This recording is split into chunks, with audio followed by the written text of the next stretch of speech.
Seches Bava Kamma Daf Kuf Beis. We begin at the top of the daf. The Gemara wraps up its previous discussion about branches and fruits of Shemitah being used for a purpose other than eating, whether or not you're allowed to do that. And then the Gemara returns to our Mishnah and wants to give a psak halacha and compare to other cases in the sugya of a worker who misused and did not do the job correctly. So let's review the Gemara that we're up to. The Gemara has been discussing using branches of Shemitah, whether branches of Shemitah have Kedusha Shvius, and therefore you're not allowed to use them for functions other than eating. The Gemara has discussed three types of branches. First, you have the standard branches that are used for firewood, but can also be used perhaps to make a torch. You could smear them with oil and light them and make a torch. Besides that, you have special branches that you can use to make a dye, like turmeric, and then you have konim and gefanim that you can use to build a hut or have some other use. Now, the Gemara has set up that the types of use that you're allowed to do with Shemitah fruits are things which the using up, the destruction of the branch, happens at the same time as the hana, as opposed to burning it for firewood, in which you don't get hana out of it until after it's burned and destroyed. Then the coals provide you the heat that you need. So therefore, that does not count as a viable use. Now, the Gemara said that therefore, the stam eitzim, standard wood, is meant to be burned, and that's not a valid hana, and it's not chal kedusha shriyas, because that's what its point is, and there's no kedusha shriyas ever chal on a standard branch. However, things which are used to make the dyes, that is a valid use, and therefore it's chal kedusha shriyas right away. Then you have something like konim and gefanim, where it depends what you intend to use it for, and therefore it depends what your intent is at the time that you gather them. So the Gemara wants to say, is it really true that a standard branch is used for firewood, and that's a concept which prevents it from having kedusha shriyas from the beginning? The Gemara wants to show that is not necessarily true. You can have something which does not have a standard use, or not all agree to the standard use, and it's a machlokes tanaim whether it's chal kedusha in the first place. So the Gemara quotes a brisa that discusses using fruits of Shemitah. Now we're not talking branches, we're talking fruits, using it for a purpose other than eating. And the two purposes the Gemara brings are kavisa and mishra. That's you're using Shemitah wine here, Rashi says, and you're either going to soak flax in it as part of processing the flax, or you're going to soak clothing in it as part of washing the clothing. Wine serves as a good laundry detergent. So you're allowed to do that or not. So the Rabbanan say that it's aser, and Rashi says it's mutter. The Gemara explains the reasoning. The Rabbanan have a drasha where the Torah says la'achla, Shemitah fruit has to be to eat. That means not for something else, not for soaking, and not for washing. Rashi says the Torah says lechem. You're allowed to use it lechem and l'chol tzorchechem for all other needs. Now, the Gemara explains further, both of them agree that you're allowed to use it for more than just eating. You're allowed to use it for anything which is a comparable hana. So the Rabbanan say comparable hana means, like we said before, anything where the hana and the beer happen at the same time, as opposed to soaking and washing, where it has to sit in it and soak for quite a while until it has the effect that you want it to have on the flax and on the clothing. In the meantime, the wine is used up, it's ruined already. So therefore, it doesn't fit into the category of the hana that we're supposed to have. And therefore, it's an aser hana for Shemitah fruits. Now, Rabbi Yossi says it's mutter because the Torah says l'chem l'chol tzorchechem. That's specifically to include this. So what do you exclude from la'achla v'loi l'something else? That's to exclude melugma. You can't use it to make a medication or a bandage. Says Gemara, why do you exclude that and include this? I don't know what to exclude, I want to exclude. So according to Rabbi Yossi, the standard works as follows. You want something which is shavah b'kol, something which is fitting for everyone. So it means that the machlokes Rabbanan and Rabbi Yossi boils down to, is it that the hana has to be at the same time that it's ruined, or is it something which has to be useful for everyone, and not everyone needs a bandage, and therefore that's not a valid hana. However, everyone needs to wash, everyone needs to soak, and therefore that is a valid hana. Now, that's what the Gemara brings as the machlokes. Where do you see here machlokes over whether stam wood is used for burning or not? So Rashi explains, machlokes here is over stam peiros, stam fruits. And the way the Rabbanan Shita works is that they're saying that stam peiros are meant to be for eating. And therefore, the chal kedusha shriyas on them right away, and if you have intent to use it for something else, it doesn't take the kedusha shriyas off, and therefore it's aser. You're not allowed to do those other things. Rabbi Yossi says, no, stam and peiros is not necessarily for eating. And therefore, it depends what your machshava is. And if your machshava is to something which is permitted, then you're allowed to do that. And he holds that soaking is good, and therefore it is a valid use for it. And therefore, the machlokes really boils down to, do we see that there is a standard use that they all have, or do we say it's not necessarily a standard use? And the Gemara wraps up this discussion by quoting a brisa, and the Gemara says that it fits with the Rabbanan. The brisa says, when it says la'achla, means you're not allowed to use it not for a bandage, not to perfume your house by dropping wine all around the house, not to make a medication to help people vomit. You're not allowed to do these things. So it says the Gemara, this is actually Rabbi Yosi and not the Rabbanan, because if it would be the Rabbanan, you're also not allowed to use it for soaking and for laundry detergent. And it should have added those things to the list. Since it didn't add those things to the list, it's not the Rabbanan. Okay, the Gemara now refers back to our Mishnah. We'd seen machlokes between Rabbi Yehuda and Rabbi Meir. What happens if someone is assigned to make something and it makes it wrong? Like if he's assigned to color wool black and makes it red, or red and makes it black. Machlokes Rabbi Meir, Rabbi Yehuda. So the Gemara, we're going to get into the halacha over here. And the Gemara first brings an incident which will take us to this halacha. The incident the Gemara brings is that Rav Huna was saying shir, and sitting in front of him were Rav Yosef, who was sitting behind Rabbi Abba. The two of them were sitting in front of Rav Huna, and Rav Huna said, the halacha is like Rabbi Shua ben Karcha in a case which we shall see in Avodah Zarah, and the halacha is like Rabbi Yehuda in our Mishnah here. Now, Rabbi Yosef turned his face away. He did not like this psak. He didn't like this maimer. Now, what are we referring to over here? So the Gemara says the case of Rabbi Yeshua ben Karcha is referring to a discussion in Masechus Avodah Zarah about, are you allowed to accept payment of a loan that an Eved of Avodah Zarah owes to you? So everyone agrees that if it's a milveh b'shtar, that is, there's a proof, and you'll be able to collect it from him for sure, you can therefore collect it from him close to the time of his holiday, because he's going to thank his God that he was able, his false God, that he was able to pay off that loan. Now, you don't want to be the cause of him thinking it of a desire. However, if it's a milval peh, that's a machlekes. And the Kamma says you are still not allowed to accept it. He'll still think.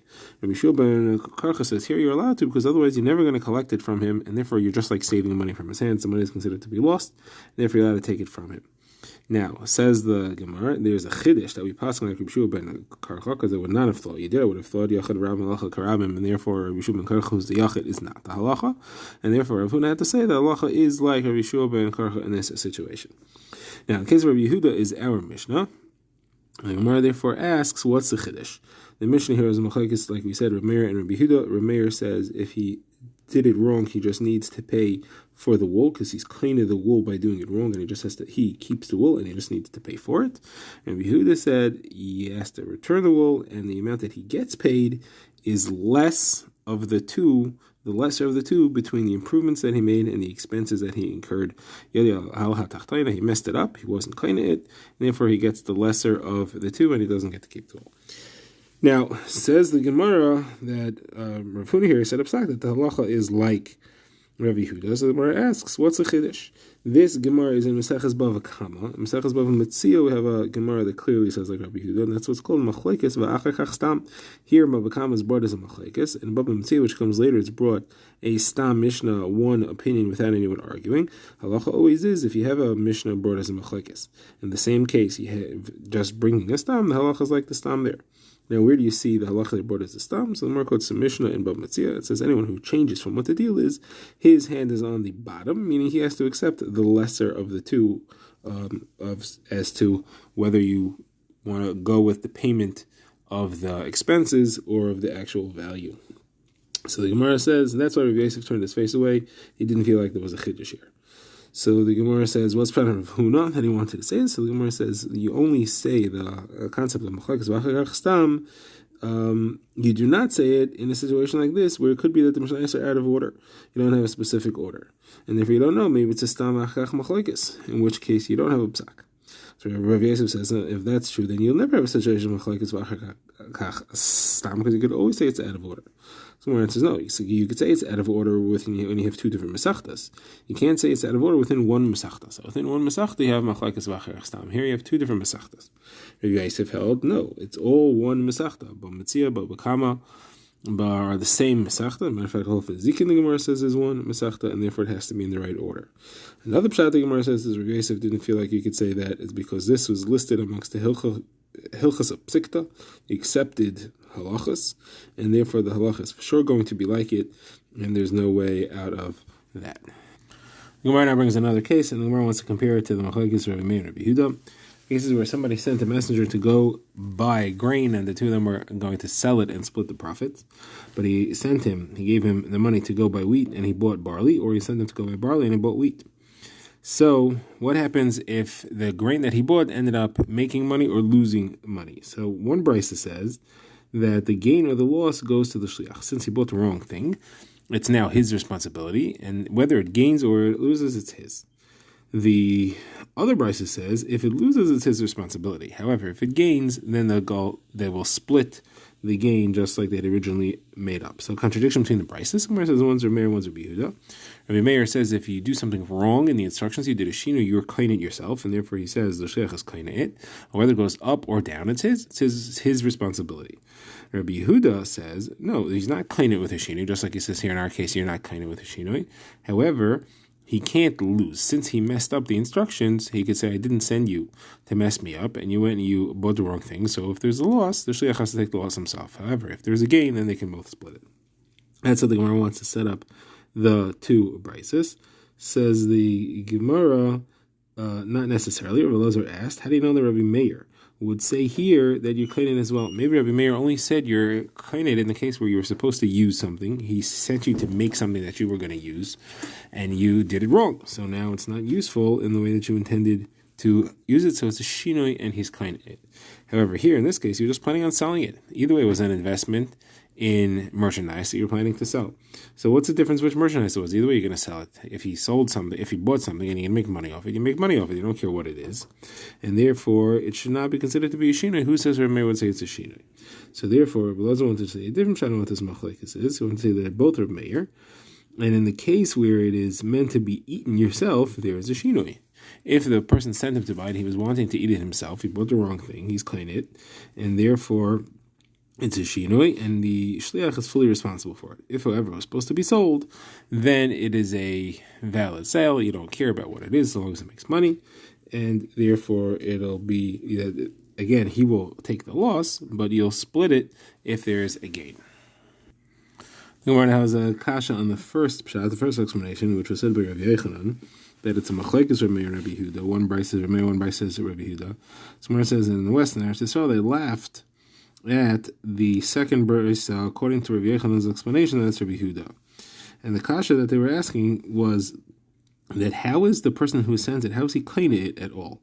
He sent him to buy the wheat and he bought the barley. So okay, you want to say it's Rabbi Yehuda, and he doesn't hold that the shinoi is kainah. Fine, shinoi is not kainah, but that's not what the Meshaliach sent him to buy. He sent him to buy something else. So his money that he sent with him is not kainah for him. The only way it could be kainah for him is if the person who's selling the wheat is makneh it to him, is makneh to the original sender. But how is he supposed to know that it was even sent? He doesn't know anything about this whole deal. So therefore, there's no kinyan. So how could Rabbi Yehuda say that he's kainah? Doesn't add up. So therefore, the Gemara wants to reject this pshat, but then the Gemara says that Shmuel bar Sasrati asks if that's true, then even if he sent him to buy wheat and he actually bought wheat, how is it kind of for the original owner? He just gave him the money and he bought it himself. The seller wasn't makneh it to him. So Gemara says no, that's not a kasha. If he gave him the money and told him to buy it for him, then he's acting as a shliach, and a shliach is chal the kinyan, and it's kainah for the original owner, the one who sent him. How do you know that that works? Someone wants to bring a Mishnah to prove that such a thing could work. The Gemara quotes a situation where somebody was makdish his property, or he was marich, he pledged to give his own value to hektish. So he made a pledge, either way, to give money to hektish, and hektish, the gizbor of hektish, the collector, comes to collect it, and the guy doesn't have the money. So the gizbor wants to take a mashkan. So he could take any of his property as a mashkan to take that hektish pledge. So the Mishnah says he can't take clothing belonging to the man's wife or children. He can't take their clothing. Then it says further, he can't even take clothing which was made for them and never worn. So if he gave clothing to the dyer to color it for them, or he bought new shoes for them, then the gizbar can't take that either. So the first question is, how does it belong to them? Who told the seller that he should be makneh to the wife and to the children? Obviously, the only reason that it becomes belonging to the wife and the children, and that's why the gizbar can't collect it, is because the husband in this situation is acting as a shliach of the wife and kids. And therefore, when he's cleaning it from the dyer or from the shoemaker for them, it goes directly to them. So you see, such a kinyan could work. So I want to say that's not necessarily the pshat. Pshat could be totally different, and that's when a person is makdish his property, he has in mind what he wants to be mishabed, what he wants to have a lien bichal on, so that hektish can collect it. And he has in mind his own property. He doesn't have in mind his wife or children's clothing. And therefore, that's why it's not meshubah to this pledge, and that's why the Gizbar can't collect it. It's nothing to do with belonging to them, it's just he didn't have in mind to pledge it. So if Zera asks, if it's about a person's pledge and what he has in mind, how come the Gizbar can take his tefillin? You think he has in mind to pledge his tefillin? So and we have a mission that says that the Gizbar could take his tefillin. So Abai says, yes, no, that's not a problem. A person has in mind for his tefillin. Tefillin is a mitzvah. He's mocked or something, that's a mitzvah. So he puts the two together and he has in mind for that. However, his wife and children's clothing, he's not going to do that because that's going to create a lot of discord in the home if he goes and he's makdish those things. And therefore, he definitely didn't have that in mind. So Gemara asks, Rav Leishia asks, but if somebody is chayiv in erech, they take the mashkin from him. They take even himself as an evet, as a mashkin. You think a person has in mind to be mashkin himself? Obviously, it doesn't go by what he wants. It doesn't go by what he has in mind. It just goes by what he owns. And therefore, it's not up to him. And the reason can't be based on what he has in mind. The Gemara therefore gives a different explanation as to why the wife's and the children's clothing are excluded. Rabbi Abba says someone who's makdish his property, it's as if he's makneh the woman and the kids' property to them first, and then he's makdish the rest of his things, so that they're not included. The Gemara now brings a brisa, which is a kasha on this halacha. Rashi says if somebody purchases a field in the name of his friend, we don't force him to sell it. But if he said on the condition, we do force him to sell it. Says Rav Sheshes, what is going on? What does this mean? Rav Sheshes says the case is as follows. Somebody wanted to buy a field, and the seller wasn't sure he wanted to sell. So the buyer said, I need to buy it for the Reish Galusa, for the ruler of the area. And in that way, he scared the seller into selling it to him, and they wrote the shar that it's being sold to the Reish Galusa. Now, the Reish Galusa didn't really want to buy it. The Reish Galusa doesn't want it, but the purchaser wants to buy it. So the halacha is you don't force the Reish Galusa to sell it back to the lokeach, to the one who bought it in his name, even though it's now written on the Reish Galusa's name. If, however, he said it explicitly to the seller, he explained, I'm buying it for the Reish Galusa, and the Reish Galusa is going to sell it to me, so that the seller understood that. So then he is obligated to sell it to him. So says the Gemara. So you see, in the first case, the Reish Galusa is not obligated to sell it to him. How is the Reish Galusa kained it at all? Obviously, when a person went and bought it, the Reish Galusa is kained because he bought it in his name. That doesn't fit with the people from the Marava who argued and said that the owner of the chitin, of the wheat, didn't sell it to the one who originally gave the money to buy it. They weren't makna to him. So you see here, it's chal to the Reish Galusa anyway, even though the Bnei Marava said that it wouldn't be chal to the one who sent the messenger. So it says the Gemara is not a kasha. It could be that over here they let him know. They told him, and they said, they have witnesses, and they said that this is going to go to the Reish Galusa and have in mind to be a makna to him, as opposed to in your case where it wasn't, they weren't makna to that. So it says the Gemara to then look at the next case. If he said al-manas, then you do force him. So why should the Reish Galusa be forced to sell? Let the Reish Galusa say, I don't need your respect that you're using me to scare other people, and I don't need your belittling that you want me to become a seller of fields and sell it back to him. So that's a stam kash on this explanation, and therefore we need to give a whole different explanation in this brisa, which we shall see.